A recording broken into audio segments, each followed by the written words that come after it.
오늘 이 본문을 보면은 이 본문 안에서는 예수님께서 제자들을 부르시는 그런 이야기가 짧게 소개되어져 있습니다. 그래서 35절부터 52절까지 이렇게 쭉 그 전체 내용 가운데서 제자를 부르시는데 어떤 사람들이 제자가 되는가, 어떤 사람들을 예수님께서 제자로 부르시는가, 여기에 초점을 맞춰서 이 본문의 말씀들을 우리가 한번 같이 보도록 하겠습니다. 침례 요한이 예수님을 딱 보고서 36절에 보라 하나님의 어린 양이로다 이렇게 딱 말을 합니다. 하나님의 어린 양이로다. 이 말씀을 했다는 것은 바로 예수님이 이사야에서 얘기한 바로 메시아다라는 것을 의미하고 있는 거죠. 그래서 37절에 그 요한의 제자, 요한의 두 제자가 요한의 말을 듣고 예수님을 쫓아가게 됩니다. 이 말은 곧 요한의 두 제자가 자기의 스승 요한을 버리고 이제 예수님을 새로운 스승으로 모시게 되는 게 됩니다. 우리는 이런 걸 가지고 배은 망덕, 배신자 이렇게 말을 하는 거죠. 내가 너희들을 어떻게 먹이고 입히고 내가 얼마나 소리를 지르면서 열심으로 이렇게 가르쳐 놨는데 다 가르쳐 놨더니 너희들이 나를 배신해서 떠날 수 있느냐. 그래서 다른 거는 용서가 돼도 이런 배신은 우리 용서할 수가 없는 게 되죠. 그래서 오히려 이런 상황이 되면 스승이 제자를 비난하는 게 일반적으로 세상에서 우리가 보는 모습인 것입니다. 그런데 우리가 요한을 통해서 볼 수가 있습니다. 여기서 요한의 이 자기를 버리고 자기를 떠나 예수님에게 가는 자기의 제자들을 향해서 언급하고 있는 건 나오지 않고 있지만 우리 침례 요한의 삶을 통해서 그리고 그의 고백을 통해서 우리가 분명히 알 수 있는 것은 침례 요한은 이것을 기뻐했다는 것입니다. 아니 오히려 바로 이때를 위해 자기들의 제자를 준비시켰고 이제 메시아인 예수님께서 나타나셨을 때 자신의 제자를 이제 예수님에게 보내고 있다라는 것을 우리가 알 수 있습니다. 우리가 예수님을 섬기는데 우리가 공동체 안에서 사람들을 세워가며 이 공동체를 통해서 또 교회를 통해서 어떤 단체들을 통해서 예수님을 섬기는 예수님의 일꾼들, 제자들을 만들어가는 것입니다. 그런데 중요한 것은 그 공동체들이 예수 그리스도, 하나님의 어린 양 예수 그리스도를 섬기는 게 중요한 것이지 네 편이고 내 편이고 또 우리의 편이 돼서 내 편이 돼서 무엇을 해야 되는 것은 결코 아닌 것입니다. 우리가 섬기는 왕이 예수 그리스도 그 한 분이라면 그 밑에서 섬기는 많은 단체들이 있지만 주인이 예수 그리스도라면 여러분 이런 것으로 인해서 조금도 문제가 될 수가 없는 것입니다. 내가 그 단체 왕이 되고 내가 중심이 되려고 할 때 이러한 현상들을 보면 우리는 상처를 받고 배신이라고 말할 수 있겠지만 만약 우리의 주인이 예수 그리스도라면은 이것은 우리에게 전혀 문제가 되지 않는 것입니다. 나의 사람, 내 팀을 만드는 것이 중요한 것이 아니라 그 사람들을 하여금 오직 예수님을 섬길 수 있도록 이 침례 요한처럼 오히려 사람들을 세우고 그리스도를 위하여 보낼 수 있는 그런 사람이 되어야 하는 것입니다. 이 침례 요한이 예수님의 초림을 준비한 예수님의 길을 오심을 예비했던 사역을 주의 길을 예비했던 사역을 했을 뿐만 아니라 사실 보면은 예수님을 따르는 제자들을 준비시키는 사역까지 했다는 것을 우리가 알 수 있습니다. 주의 길을 예비한다는 것 가운데 한 가지 또 우리가 분명히 알아야 되는 것은 바로 하나님의 사람들을 준비시켜 하나님을 섬길 수 있도록 도와주고 세워주고 보내주어야 한다는 것입니다. 그 일들을 위해 우리가 기꺼이 우리와 함께하는 사람들을 떠나보내며 축복하며 그들을 파송할 수 있는 그러한 침례 요한과 같은 마음을 가질 수 있어야 되는 것입니다. 자, 이렇게 해서 요한의 제자들이 이제 예수님을 따라갑니다. 그리고 38절에 보면 예수님을 따라가서 예수님께 가까이 갔을 때 예수님께서 그들에게 질문을 합니다. 무엇을 구하느냐? 따라오는 두 요한의 제자들에게 무엇을 구하느냐 이렇게 질문하십니다. 무엇을 구하느냐 이러면은 우리 흔히 무엇을 원하느냐 이렇게 받아들일 수 있는데, 이제 ESV에 보면은 What are you seeking? 그러니까 무엇을 찾고 있느냐라고 질문하고 있는 것입니다. 그러니까 이 질문이 굉장히 중요합니다. 이 질문을 우리 스스로에게 던질 수 있어야 됩니다. 우리가 예수님을 다 따라가는 사람들입니다. 예수님을 쫓아가고 있는 사람들입니다. 근데 우리가 예수님을 따라가고 있는데 갑자기 예수님이 우리를 향해서 뒤돌아보시면서 무엇을 찾고 있느냐, 나에게서 무엇을 찾고 있느냐 이렇게 질문하고 있는 겁니다. 그때 여러분들은 뭐라고 대답하시겠습니까? 건망증 걸린 사람들이 뭐 이렇게 뭐를 열심히 막 찾고 있는데 뭘 찾고 계세요? 이러면 갑자기 내가 뭘 찾고 있지 하고 이렇게 건망증 걸린 사람들이 이렇게 본인도 당황스러워할 때 있잖아요.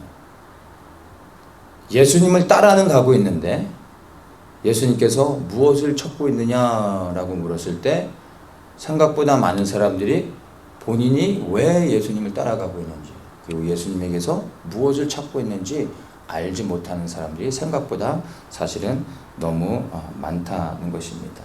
여러분, 이 질문에 대해서 우리는 정말 진지하게 반응하고 이것들을 생각해 볼 수 있어야 됩니다. 왜냐하면 이 질문은 사실 우리가 죽고 난 후에 영원한 시간을 어디서 보낼 것인지를 결정하는 중요한 것이 되어지는 것입니다. 그럼 무엇 때문에 예수님을 쫓아가고 예수님을 따라가며 예수님을 찾고 계신 것입니까? 예수님 안에 들려져 있는 그 무엇들, 우리가 보기에 보암직하고 탐낼 만한 그 어떠한 것들이 있기 때문에 예수님을 찾고 쫓아가는 것입니까? 아니면 생명 되신 예수 그리스도 안에 있는 그 생명 때문에 예수님을 따라가고 있는 것입니까? 여러분, 이것들을 분명히 하셔야 됩니다. 처음부터 이것을 분명히 하지 않으면 나중에 주님 앞에 섰을 때 우리는 이 땅에서 예수님 손 안에 있는 모든 것들을 다 누렸다 할지라도 생명이요 본질 되신 예수 그리스도를 찾고 그리고 예수님을 따라가지 아니하였다면 그 끝에는 예수님에게서부터 버림을 받을 수밖에 없다는 것을 여러분 분명히 이해할 수 있으셔야 되는 것입니다. 제가 청년 시절에 이제 대학 선배가 이제 결혼을 해가지고 결혼식장에 갔는데, 이제 결혼식이 끝나고 점심을 먹는데 이제 뷔페집으로 이제 가게 됐어요. 근데 그 뷔페집이 조금 좋은 데였어요. 그래서 고기 뷔페인데 해산물도 나오는 좋은 뷔페였는데, 이제 후배들이랑 같이 가서 이제 식사를 하는데, 뭐 뷔페집이니까 당연히 우리는 갖고 와서 고기를 잔뜩 갖고 오고 해산물도 갖고 와서 이제 먹고 있는데, 제 후배가 제 옆에 접시 2개 큰 거를 딱 갖고 앉았어요. 앉는 순간 모든 사람들이 먹다가 젓가락을 내려놓고 다 쳐다봤어요. 그 큰 접시 하나에 흰 밥이 가득 쌓여져 있었고요. 또 똑같은 큰 접시 하나에 깍두기가 가득 쌓여져 있었어요. 그리고 된장국 하나를 갖고 왔어요. 아무도 질문을 안 하고 가만히 쳐다보고 있는 거예요. 제가 그래도 물어봤어요. 또 뭐 하는 거냐 했더니 자기는 깍두기를 제일 좋아하는데 이 뷔페집 깍두기가 너무 맛있다는 거예요. 그거만 먹을 거냐 했더니 자기는 이게 제일 맛있다는 거예요. 그래서 정말 흰밥에 깍두기만 먹고, 우리가 이제 고기를 구워 먹는데 옆에서 고기도 몇 점 먹기는 했는데 그날 그 친구의 주 음식은 흰밥에 깍두기였습니다. 그 비싼 고깃집에 가가지고. 우리는 이런 사람을 보면은 안타까워하고 어리석은 사람처럼 생각을 합니다. 그런데요, 사실 이런 사람은 어리석은 게 아닙니다. 다음날 되면요, 화장실 한번 갔다 오면 깍두기 먹었나 고기 먹었으나 사실 뭐 거기서 거기에요. 큰 차이가 없습니다. 그런데 여러분, 고깃집 가서 깍두기만 먹는 건 바보가 아니에요. 어리석은 게 아니에요. 예수님을 앞에다 두고, 생명이신 예수님을 앞에다 두고 예수님을 찾지 않고 생명이 아닌 예수님 손 안에 있는 그 쓰잘데기 없는 그냥 이 땅에 사는 날 동안 잠시 우리를 즐겁게 해주고 편안하게 해줄 수 있는 그런 생명이 아닌 것들, 사실은 깍두기를 찾고 있는 거죠. 그런 모습이 우리 안에 있지 않나. 여러분, 우리 생각해 볼 수 있어야 됩니다. 내가 그런 사람이 아닌가. 만약 고기 뷔페집에서 깍두기 먹는 것으로는 어리석다고 말할 수 없지만, 여러분, 예수 그리스도를 앞에다 두고 예수 그리스도를 찾지 않고 다른 것을 찾는 자들은요, 정말 어리석은 자입니다. 생명을 잃어버리는 자가 됩니다. 우리가 그런 사람이 되어서는 안 되지 않습니까? 예수님을 우리가 다 쫓아가고 있는데 무엇 때문에 우리가 예수님을 쫓아가고 있는지 여러분 아셔야 됩니다. 예수 그리스도 안에 영원한 생명이 있습니다. 우리가 예수님을 쫓아가고 예수님을 따라가며 그분께 순종하는 단 하나의 이유는요, 예수님 손 안에 있는 그 좋은 것들이 아니라 예수 그리스도 그분 자체라는 것을 여러분 기억하시길 바랍니다. 요한의 제자들이요, 무엇을 구하느냐, 무엇을 찾고 있느냐 이렇게 예수님이 물으실 때요, 이들이 대답이 이렇습니다. 우린 이런 걸 원합니다. 이런 거 해주실 수 있습니까? 라고 묻지 않고요, 무엇을 찾느냐라고 예수님이 물으시는 이 질문에 랍비여 어디 계시오니까 이렇게 묻습니다. 이 말은 랍비여 어디 계십니까? 선생님 어디에 계십니까? 이 말은 곧 메시아여 우리가 당신을 따라가기 원합니다 라는 고백으로 우리가 받아들일 수 있는 것입니다. 그러니까 무엇을 찾고 있느냐라는 질문에 우리는 생명을 찾고 있습니다. 생명이신 예수 그리스도를 따라가기 원합니다. 이러한 대답으로 우리가 이해를 할 수 있는 것입니다. 예수님만이 생명이신 것을 기억하시고, 여러분, 우리가 예수님을 따라가면서 계속해서 수시로 확인해야 됩니다. 나는 예수 그리스도, 생명 되신 그리스도를 따라가고 있는가? 아니면 그리스도 손 안에 있는 그 무엇, 예수님이 나에게 주실 수 있는 달콤한 사탕을 쫓아가고 있는가? 매일 주님을 따라가면서 스스로에게 질문하셔야 됩니다. 그리고 그리스도에게도 시선이 떨어져 그리스도의 손을 바라보고 있는 나 자신을 발견할 때 다시 우리의 시선을 그리스도께 고정시키며 예수 그리스도를 날마다 쫓아갈 수 있는 분들이 되셔야 되는 것입니다. 이렇게 예수님께 어디 계십니까? 라고 물었을 때 39절에 예수님이 이렇게 대답하십니다. 와 보라. 이렇게 예수님이 허락하시는 거죠. 제자로서 받아들여 주는 겁니다. 예수님의 제자로 그 요한의 두 제자들을 이제 거둬 주시고 받아 주시는 게 됩니다. 그러면서 그러므로 저희가 가서 계신 데를 보고 그날 함께 거하니 때가 제 10시쯤 되었더라. 이렇게 말합니다. 예수님을 이 두 제자가 따라갔고 예수님이 그 제자로서 받아 주셨고, 그리고 그 집에 함께 거하면서 예수님과 교제 나누며 예수님의 말씀을 이제 듣기 시작합니다. 예수님이 제자들을 만드셨고 이제 예수님의 사역이 본격적으로 시작되려고 하는 그러한 타이밍이 되는 겁니다. 근데 여기에서 무엇을 하나 주목해야 되냐면은 그날 함께 거하니 때가 제 10시쯤 되었더라 이 말을 합니다. 본문 전체적인 내용에서 보면은 굳이 이 시간을 언급할 필요가 없는데 느닷없이 때가 10시쯤 되었다 이렇게 말하고 있습니다. 이것을 우리가 좀 곰곰이 생각해 볼 필요가 있습니다. 그냥 성경 본문에서 의미 없이 그냥 10시쯤 되었다라고 그냥 의미 없는 그런 시간을 얘기해 주고 있는 게 아니라 사실은 이 안에 담겨져 있는 암시하고 있는 메시지가 있습니다. 이스라엘에서 유대인들에게는 두 가지의 시간 개념이 있습니다. 그러니까 저녁 6시가 그들에게는 하루의 시작인데 12시간 단위로 해서 두 가지로 시간 그 개념을 나눕니다. 그래서 저녁 12시가 하루의 시작이 되어져서 12시간을 돌아 다시 아침 12시가 되는 것을 시간 개념에서 첫 번째로 봅니다. 그래서 저녁 6시부터 해서 아침 6시까지를 4등분해 가지고 1경, 2경, 3경, 그러니까 저녁 6시부터 9시를 1경이라고 말하고 9시에서 12시를 2경, 그렇게 해서 4등분으로 나눠서 사경으로 밤 시간대를 얘기합니다.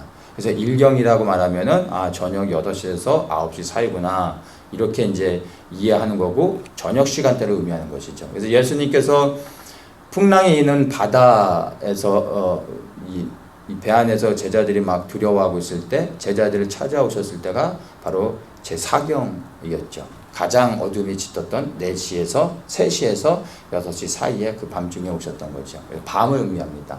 그리고 또 한 가지가 이제 아침 6시서부터 해가지고 12시간을 돌아 저녁 6시가 될 때까지 그때를 또 다른 12시간의 개념으로 시간을 이해하는데 이때는 저녁 6시를 기점으로 해서 7시, 8시, 9시 1시간마다 이제 1시, 2시, 3시 이렇게 됩니다. 그러니까 저녁 6시에서 저녁 7시가 되면 그때가 1시가 되는 겁니다. 8시는 2시가 되는 거죠.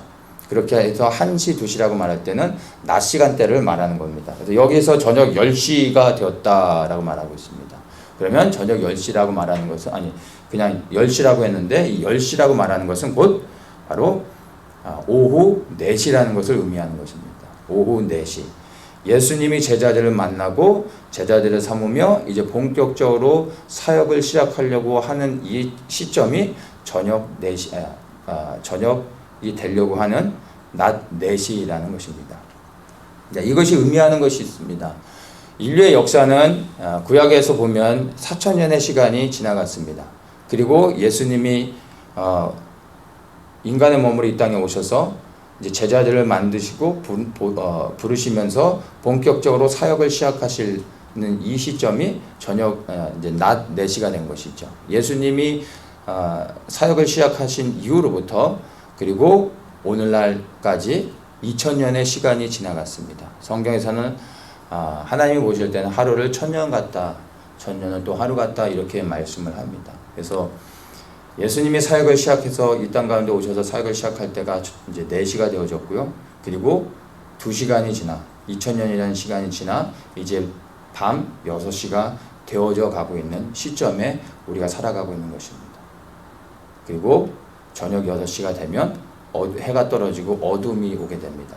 어두워지면 일을 할 수 없게 된다는 것을 우리가 잘 알고 있습니다. 요한복음 9장 4절에 보면 때가 아직 낮으면 나를 보내신 이의 일을 하여야 하리니 밤이 오면 그때는 아무도 일할 수 없다. 예수님께서 친히 이 말씀을 해주셨습니다. 우리가 살아가고 있는 이 시대 바로 이제 밤 6시가 가까워지고 있는 해가 떨어져 가고 있는 그러한 시대인 것입니다. 해가 떨어지면 이제 어두워져서 일을 할 수 없게 된다는 것을 여러분 기억하셔야 되는 것입니다. 세상을 보십시오. 온통 어두워져 가고 있습니다. 들려지는 모든 것들, 그리고 우리가 보는 것들, 우리가 느끼는 모든 것들이 다 어두워져 가고 있다는 것을 우리가 알 수 있습니다. 밤이 가까우고 있는 것입니다. 그것은 곧 그리스도의 재림이 임박해 있다라는 것을 우리에게 말해줍니다. 여러분, 아직 해가 떠 있을 때, 아직 일할 수 있을 때, 성령이 우리와 함께 하시며 우리에게 주어진 부르심의 사명이 있을 때 여러분 일할 수 있는 이 낮 시간에 이제 우리가 주님을 섬겨야 되는 것입니다. 우리에게 남겨진 시간이 많지 않다라는 것을 기억하셔야 됩니다. 그리고 우리 부르신 이 자리에서 충성스럽게 남은 시간, 밤 저녁 8시가 되어져 이제 일할 수 없는 밤이 오기 전에 충성스럽게 주님을 섬기시는 모든 분들 되시길 예수님의 이름으로 축복합니다. 자, 이렇게 이제 시간에 대해서 암시해 주고 난 후에 예수님께서 41절에 보면 시몬의 형제 그 안드레가 이제 시몬 자기의 형제를 찾아가서 우리가 메시아를 만났다 이렇게 얘기합니다. 그리고 그를 데리고 예수님께로 데리고 갑니다. 그때 42절에 보면 예수님께 안드레가 그 형제 시몬을 데려갔을 때 예수님께서 이렇게 말씀하십니다. 42절 중반에 보면 내가 요한의 아들 시몬이니 장차 게바라 하리라 하시니라. 게바는 번역하면 베드로라. 이런 말씀을 하고 있는 것을 이제 우리가 볼 수가 있습니다. 여기에서 보면은 이름이 3가지가 나오죠. 요한의 아들 시몬, 원래 이름이 시몬인 거죠. 그 다음에 예수님께서 이 시몬을 봤을 때 이름을 게바라고 바꿔주십니다. 근데 이 게바는 곧 베드로다, 번역하면 베드로라 말하고 있죠. 그러니까 시몬, 게바, 베드로 다 같은 이름인데, 시몬이라는 이름은 이제 히브리 이름인데 듣다라는 의미를 갖고 있습니다. 근데 예수님께서 시몬을 보시고 나서 게바라고 이름을 바꿔주시는데, 이 게바는 아람어입니다. 이 아람어로 이 게바의 의미가 반석이라는 의미입니다. 그래서 이 게바라는 이름을 헬라어로 번역했을 때 베드로라고 말하고 있는 것입니다. 그래서 게바와 베드로는 아람어와 헬라어를 이야기하는 건데 의미는 다 반석이라는 뜻을 갖고 있습니다. 근데 예수님께서 베드로를 봤을 때, 시몬을 봤을 때 그의 이름을 게바라고, 반석이라고 바꿔주신 것을 우리가 조금 의미 있게 볼 필요가 있습니다. 왜냐하면 12제자들 가운데 우리가 다 아는 것처럼 순번이 정해져 있지는 않지만 베드로가 예수님의 수제자라는 것을 다 알고 있습니다. 그래서 12제자를 대표하는 인물이 베드로입니다.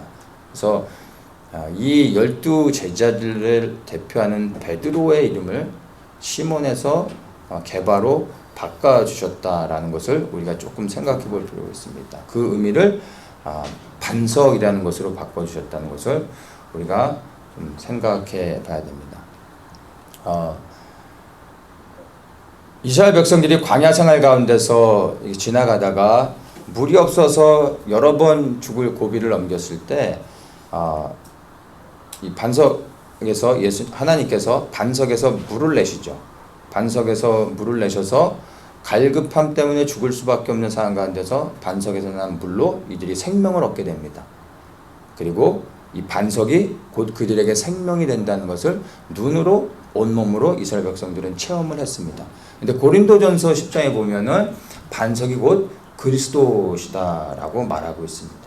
그래서 예수 그리스도가 곧 우리의 생명 대신 반석이라는 것을 우리에게 의미해 주고 있습니다. 그러면 베드로의 이름을, 시몬의 이름을 베드로, 반석이라고 바꿔주셨다는 것은 우리가 그리스도가 되어야 된다, 메시아가 되어야 된다, 이런 의미가 아니라 예수 그리스도를 믿고 따르는 제자들은 바로 반석 위에 세워져야 된다는 것을 의미하는 것입니다. 그래서 예수 그리스도를 따르는 모든 제자들은요, 반석 대신 그리스도 위에 세워져야만 되는 것입니다. 근데 그러면 반석 대신 그리스도 위에 세워진다라는 것은 무슨 의미입니까? 마태복음 7장에 그것을 얘기해 주고 있는데, 예수님께서 이 반석 위에 내 말을 듣고 행하는 자는 집을 반석 위에 지은 지혜로운 사람과 같다, 이런 말씀을 하십니다. 그러니까 그리스도라는 반석 위에 집을 지어야 되는데 어떻게 그 집을 반석 위에 지을 수 있느냐? 추상적인 것이 아니라 바로 반석 위에 집을 짓는다는 것은 우리의 주인 되신 예수 그리스도의 말씀에 온전한 순종을 이루는 것입니다. 그렇게 순종을 이루는 자들이 반석 위에 집을 짓는 것과 동일하다라는 것입니다. 이스라엘 가면 그 예루살렘 성전도 어디에 세워졌냐면 그 언덕에 세워진 게 아니라 정확하게 보면 그 언덕이 바위 자체입니다. 그래서 지금 현재 그 위에 아라크 사원, 그 이슬람 사원이 있죠. 그를 Dome of the Rock 이렇게 말하죠. 반석 위에 세워졌다라고 해가지고 그렇게 부르는 것입니다. 그래서 예루살렘 성전도 반석 위에 세워졌습니다. 의미하는 바가 있는 것이죠. 그리스도를 따르는 모든 제자들도요, 반석 대신 그리스도 위에 세워져야 됩니다.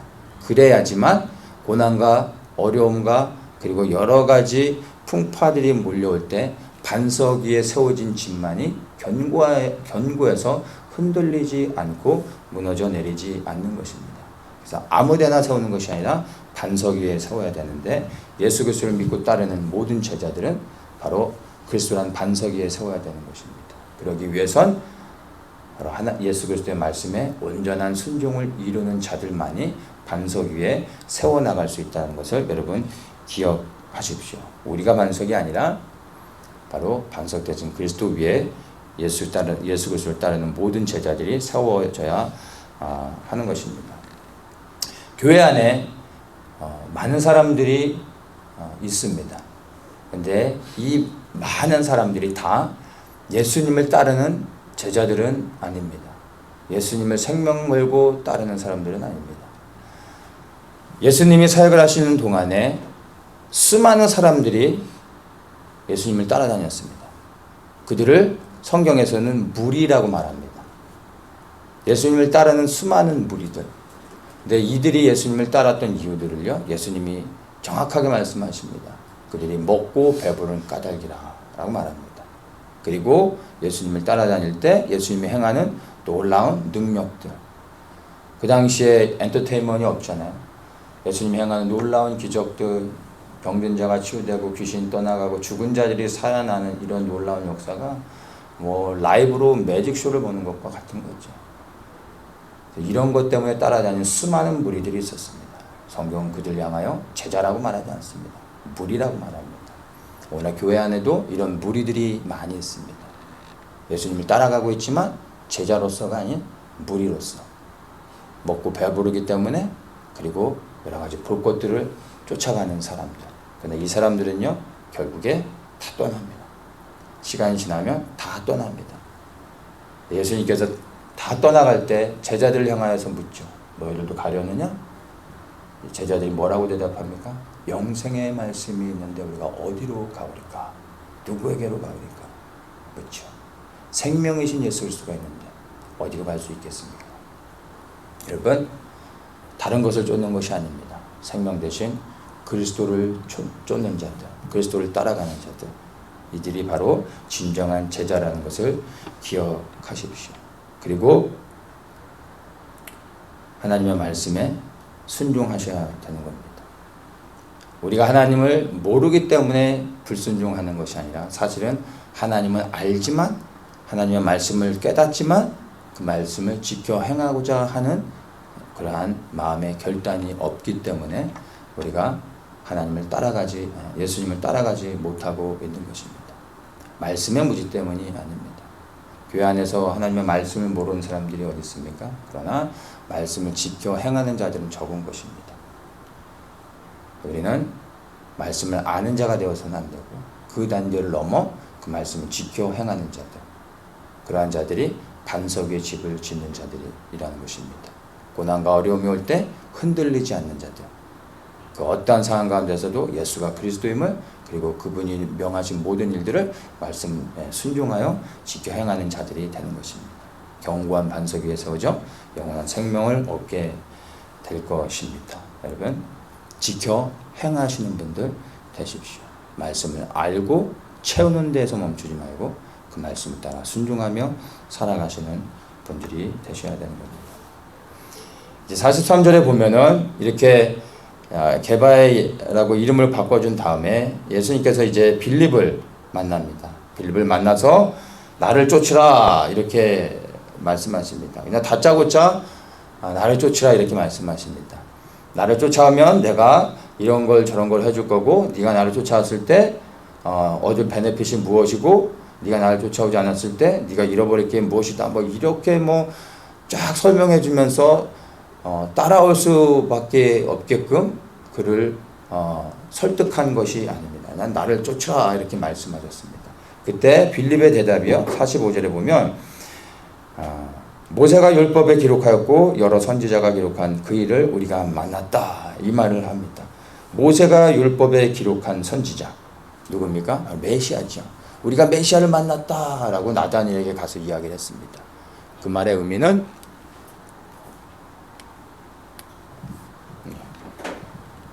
의미는 곧 예수님이 메시아이십니다. 이것을 말하고 있는 것입니다. 예수님께서 나를 따르라 라고 말씀하셨을 때 빌립이 예수님의 그 말씀에 대해서 단 한마디의 어떠한 질문도 하지 않고, 그리고 말 그대로 정말 내가 주님을 따르면 주님께서 내게 어떻게 해주실 것입니까? 라는 베네핏에 대해서 묻지 않고 그냥 네 알겠습니다, 제가 주님을 따르겠습니다 라고 그냥 순종하면서 나아갔다는 것입니다. 이 빌립의 대답을 통해서 우리 예수님이 제자로 찾으시는, 제자로 부르시는 사람들의 자세를 우리가 볼 수가 있습니다. 주님께서 말씀하실 때 그냥 우리는 단 한마디로 네, 알겠습니다. 네, 주님. 이렇게 말할 수 있어야 된다는 것입니다. 주님께서 우리를 만나 주셔서 우리에게 무엇을 말씀하실 때 여러분들의 첫 번째 반응은 무엇입니까? 왜요? 왜 이걸 해야 됩니까? 지금 해야 됩니까? 여러 가지로 우리가 예수님이 원하시는 대답이 아니에요. 오늘 이 빌립이 대답했던 것이 아닌 다른 것으로 하나님께 반응하며 나갈 수 있습니다. 근데 참된 제자는요, 바로 말씀하실 때 네, 주님 하고 그 말씀에 그냥 순종하는 것입니다. 예수님이 찾기 원하는 제자들. 얘기를 들어보고 순종할 만하면 하는 것이 아니라 내가 이해가 되고 타당했을 때, 맥센스가 됐을 때 따라가는 것이 아니라 그냥 주님이 말씀하셨기 때문에 네, 주님 알겠습니다 라고 말하고 나아갈 수 있는 사람들. 이게 예수님의 참된 제자가 될 수 있는 것이고, 이러한 사람들을 예수님께서 부르신다라는 것입니다.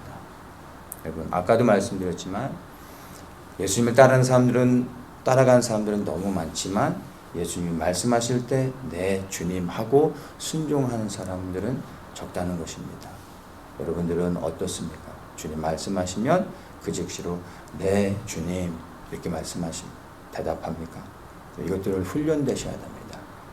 네, 주님. 많은 사람들이 예수님의 음성을 듣고 싶어서 기도합니다. 주님, 내게도 음성을 들려주시고 깨닫게 해주시고 주의 뜻을 분별하게 해주십시오라고 기도합니다. 근데 이렇게 기도하는 이유에 대해서 물어보면 의외로 정답이 나오지 않고 이상한 대답들을 합니다. 예수님의 뜻을 알고 싶어서요. 왜 음성을 듣고 싶습니까? 예수님의 뜻을 알고 싶어서요. 궁금해서요. 그냥 한번 듣고 싶어서요. 의외로 예수님이 원하는 대답이 안 나옵니다. 그리고 왜 예수님의 음성을 듣고 싶어 하십니까? 단 하나여야 됩니다. 그것은 순종하기 위해서입니다. 왜 주님의 뜻을 구하십니까? 많이 알기 위해서입니까? 주님의 뜻을 아는 것보다 더 중요한 건 순종할 수 있는 마음이 있어야 되는 겁니다. 주의 뜻을 안다 할지라도 내가 순종하고자 하는 마음이 없으면 그 뜻을 분별했다 하더라도 여러분, 말씀에 따라 순종하지 않고 살아가는 게 우리의 모습입니다. 우리에게 정말 중요한 것. 분별도 중요하고 주의 마음, 뜻을 아는 것도 중요하지만 순종할 수 있는 마음을 가져야 되는 것입니다. 우리가 주님의 음성을 듣기 간절히 원하고 그 음성을 듣기 위해 예수님께 구한다면 여러분, 단 하나의 이유여야 됩니다. 순종하기 위해서입니다. 이것이 우리가 주의 마음을 구하고 음성을 듣기 위한 단 하나의 이유가 되어져야 하는 겁니다. 순종하십시오. 말씀하실 때 그 말씀에 즉시로 네, 주님 이렇게 말씀을 드리고 순종하는 사람들이 되십시오. 바로 이러한 사람들을 예수님께서 제자로 부르신다는 것을 여러분 기억하십시오. 45절에 보면 이제 빌립이 나다니엘을 찾아서 이렇게 우리가 메시아를 만났다라고 얘기했을 때요. 46절에 나다니엘의 대답이 이렇습니다. 나사렛에서 무슨 선한 것이 날 수 있느냐 이렇게 얘기하면서 오히려 핀찬을 주게 되죠. 나사렛에서 무슨 선한 것이 날 수 있느냐 이런 것이 그 당시에 유대인들 사회에서는 하나의 그 어떤 그걸 뭐라고 하죠? 자기들의 그 문화에서 그냥 흔히 하는 말이었습니다. 그러니까 사람들한테 빈정거리면서 말할 때 나사렛에서 무슨 선한 것이 날 수 있느냐 이런 식이었어요. 그러니까 당시에 유대인들은 예루살렘에 사는 유대인들은 예루살렘에 살고 있다라는 그 하나만으로 자기들을 굉장히 프라우드하게 생각하고 구별되어진 뭔가 좀 대단한 사람들로서의 자부심이 있었습니다. 왜냐하면 예루살렘 성전 안에 있기 때문에. 근데 이 갈릴리는 나사렛이 갈릴리에 있거든요. 근데 이 갈릴리는 유대인들이 살지만 사실 이방인들과 섞여 사는 곳이었어요. 지역적으로 이방인들이 들어와 무역을 많이 하는 곳이었기 때문에 유대인들과 이방인들이 섞여 살고 있었습니다. 예루살렘 사람들을 볼 때 이 갈릴리 사람들은 사마리아 사람들과 별 볼 일 없는, 별 차이가 없는 사람들인 거죠. 그래서 이 갈릴리 사람들을 조롱할 때 하는 말이 나사렛에서 무슨 선한 것이 날 수 있느냐, 이런 식으로 말을 했던 것입니다. 실제로 나사렛이란 동네는 성경에 사실은 언급되지 않습니다. 구약에 보면 나사렛이 단 한 번도 언급되지 않습니다. 신약에서도 예수님과 관련해서 몇 번만 나오고 나사렛 자체는 언급이 되지 않는 갈릴리에서 아주 조그만 별 볼 일 없는 동네입니다. 근데 우리는 성경에서 예수님을 말씀하실 때 항상 뭐라고 얘기합니까? 메시아, 그리스도 예수, 이것보다 나사렛 예수라고 얘기를 하죠. 나사렛이 앞에 붙습니다. 이 나사렛에 관련된 건 자세한 거는 이제 주일날에 말씀을 나누면서 좀 더 설명을 하기로 하고요.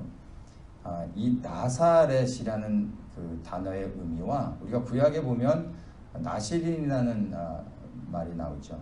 나시린의 제도가 있어서 레위 지파 말고 하나님께 헌신해서 삶을 드리는 사람들이 있었죠. 그 나시린의 의미와 그리고 나사렛의 의미가 사실은 같은 것입니다.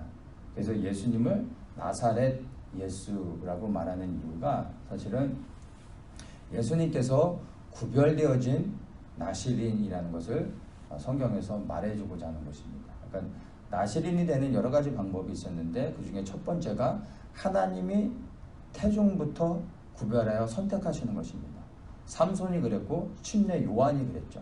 태중부터 하나님이 선택하셔서 일평생 거룩한 나시린으로 구별되어 살게 하셨습니다. 예수님은 하나님께서 태중부터 이미 거룩히 구별하여 선택하신 이 땅에 오신 완전하신 구별된 나시린으로 오셔서 이 땅을 회복하시고 영혼들을 구원하기 위해 하나님께서 보내신 분이라는 것을 우리에게 말해주고 있는 것입니다. 그래서 나사렛 예수라고 말할 때 나다니엘은 그 안에 담겨져 있는 의미를 알지 못했지만 우리는 나사렛 예수 할 때 이분만이 정말 하나님이 구별하여 택하시고 이 땅 가운데 보내신 완전하신 나시린이요 이 땅에 오신 메시아라는 것을 우리가 알 수 있어야 되는 것입니다. 자, 이렇게 나다니엘이 예수님을 나사렛 출신이라는 것으로 인하여 예수님의 진정으로 어떤 분인지를 알지 못했을 때 예수님께서 47절에 보면요, 예수께서 나다니엘이 자기에게 오는 것을 보시고 그를 가리켜 가라사대 보라 이는 참 이스라엘 사람이라 그 속에 간사한 것이 없도다 이렇게 딱 말씀하십니다.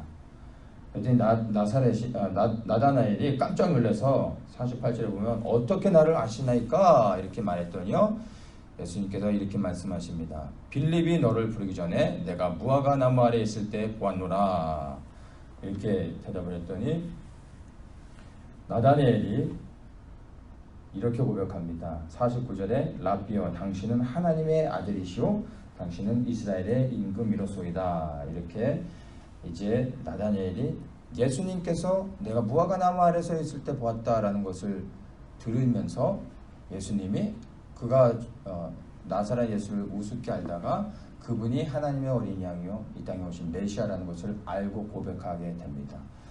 이 구절은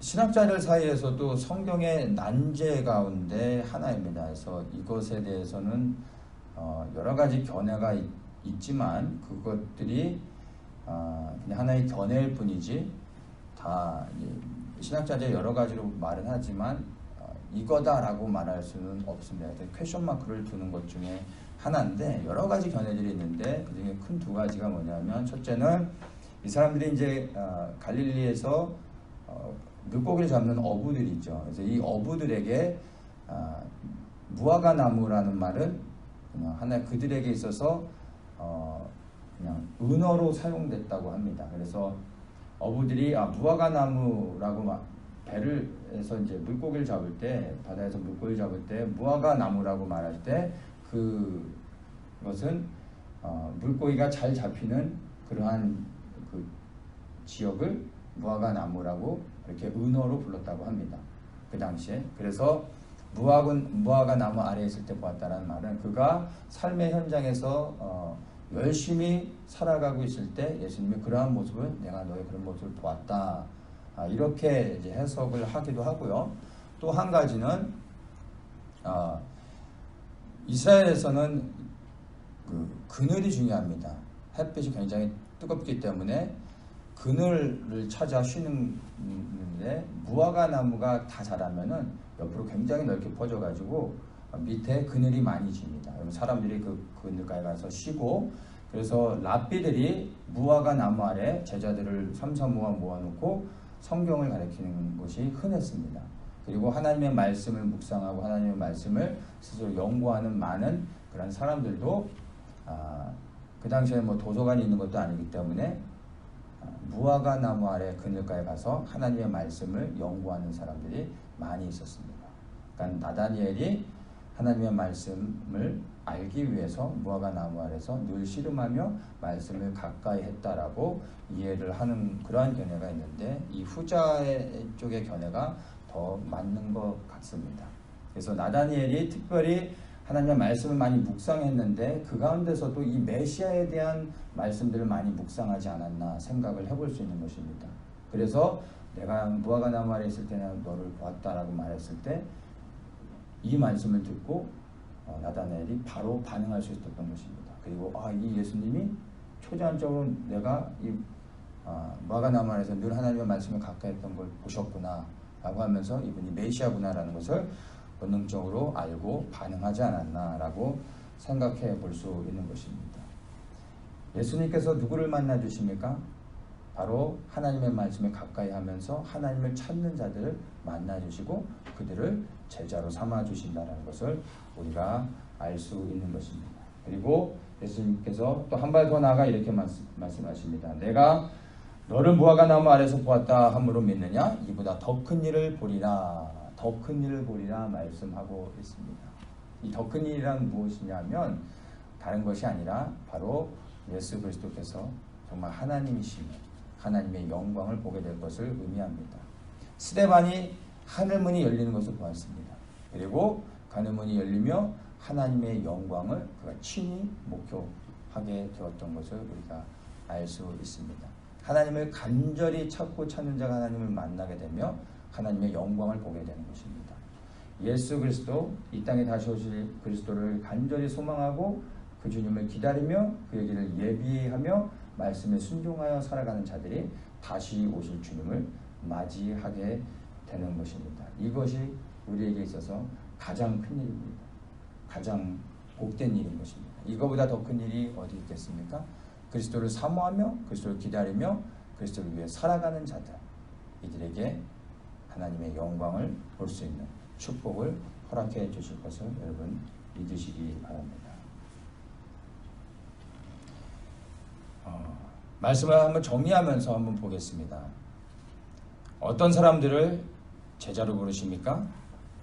내 사람이 아닌 바로 하나님의 사람, 그리스도의 사람으로 세우고 기꺼이 하나님의 영광을 위해 예수 그리스도를 섬기는 자리로 보내어 줄 수 있는 사람, 축복하며 떠나 보낼 수 있는 사람, 내 사람이 아닌 그리스도의 사람을 만드는 자들을 예수님께서 제자로 불러주시는 것입니다.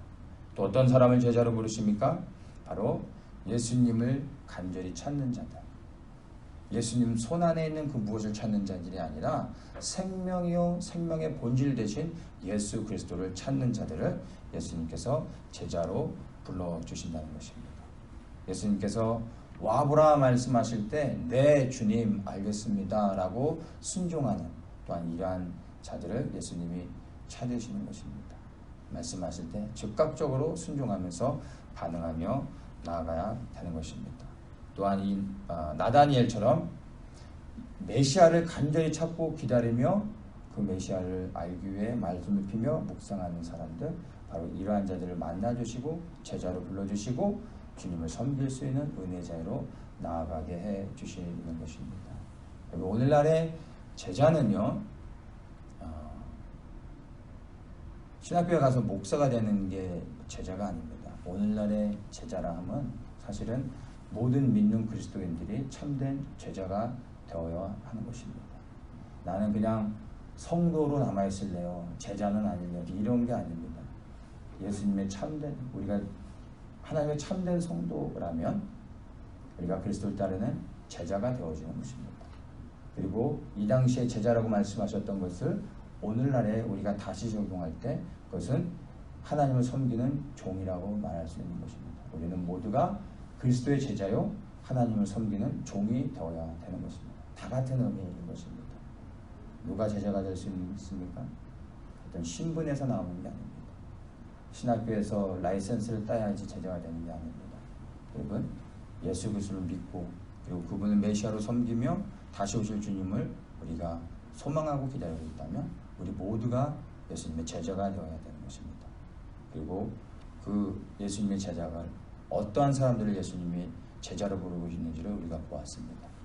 여러분, 예수님의 제자가 되어 다시 오실 그리스도를 충성스럽게 섬기시기를 예수님의 이름으로 축복합니다.